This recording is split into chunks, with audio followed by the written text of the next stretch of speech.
Hello guys, তোমরা সবাই কেমন আছো? আজকে বানাবো বাঁধাকপি আলু ভাজা।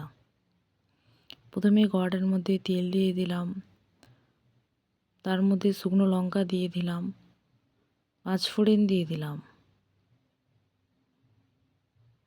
দিয়ে ভালোভাবে ভেজে নেওয়ার পরে আগে থেকে ভাপিয়ে রাখা নুন দিয়ে আলু আর বাঁধাকপিগুলো দিয়ে দিলাম। বাঁধাকপিগুলো দিয়ে দেওয়ার পরে উল্টে পাল্টে ভালো করে ভেজে নিতে হবে।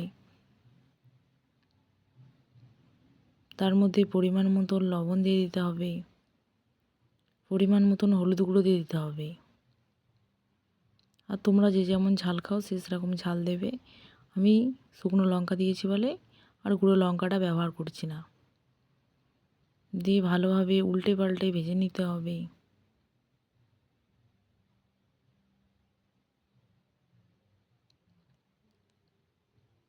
ভাজা হয়ে গেলে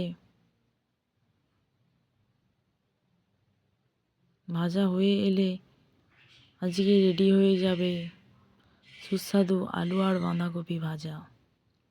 সুস্বাদু আলু আর বাঁধাকপি ভাজা দেখতে যেরকম সুন্দর, খেতেও সেরকম টেস্টি।